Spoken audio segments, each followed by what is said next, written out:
எல்லோருக்கும் வணக்கம். This is Raghu Gopal.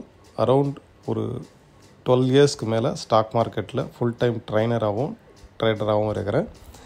Mutual ஃபண்டுனா என்ன, மியூச்சுவல் ஃபண்டு எப்படி ஒர்க் ஆகுது, ஏன் நம்ம மியூச்சுவல் ஃபண்டில் இன்வெஸ்ட் பண்ணணும், ஒரு மியூச்சுவல் ஃபண்டை தேர்ந்தெடுக்கிறதுக்கு முன்னாடி நம்ம என்னெல்லாம் பார்க்கணும், இந்த மியூச்சுவல் ஃபண்டில் என்னென்ன டைப்ஸ் ஆஃப் மியூச்சுவல் ஃபண்ட்ஸ் இருக்குது, எல்லாமே எப்படி எஃபெக்டிவாக சம் ஸ்ட்ராட்டஜி வச்சு நம்ம யூஸ் பண்ணுறது, மியூச்சுவல் ஃபண்ட் இன்வெஸ்ட்மெண்ட்டில் ஏதாவது ஸ்ட்ராட்டஜி இருக்கா, அதை நம்ம எப்படி ப்ராஃபிட்டபுளாக கரெக்டாக சூஸ் பண்ணுறது.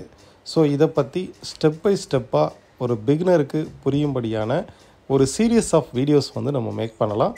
இது ஃபஸ்ட்டு இன்ட்ரோ வீடியோ.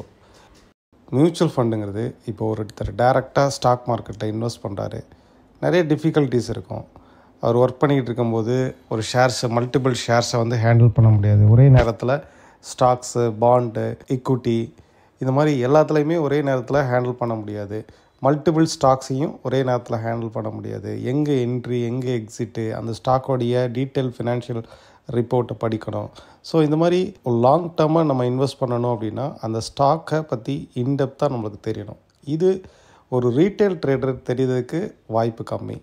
பட் இதே ஒரு ப்ரொஃபஷ்னல் டீமோட சேர்ந்து அந்த ஸ்டாக்கை அனலைஸ் பண்ணி இன்டெப்த்தாக அந்த இண்டஸ்ட்ரியை அனலைஸ் பண்ணி ஸ்டாக் மார்க்கெட்டில் இன்வெஸ்ட் பண்ணும்போது அந்த ஸ்டாக்குடைய ரியல் வேல்யூ தெரிஞ்சு இன்வெஸ்ட் பண்ணுவாங்க.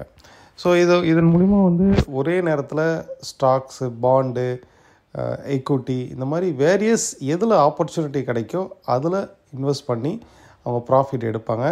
ஸோ நமக்காக நம்மளுடைய மணியை ஸ்டாக் மார்க்கெட்டில் ஆராய்ச்சி பண்ணி ஒரு ரெகுலர் ப்ராஃபிட் எடுத்து கொடுக்குறதா அவங்க வேலை. ஸோ அதுக்கான சார்ஜஸை ஒரு மினிமம் சார்ஜஸ் நம்மளுடைய அமௌண்ட்லேருந்து எடுத்துக்கிடுவாங்க. இதுக்கு பேர் தான் மியூச்சுவல் ஃபண்டு அப்படின்னு சொல்லுவோம்.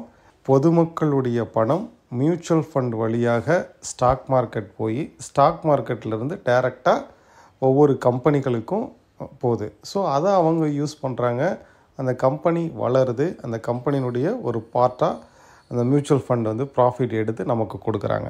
ஸோ இதுதான் மியூச்சுவல் ஃபண்டுன்னு சொல்லுவோம்.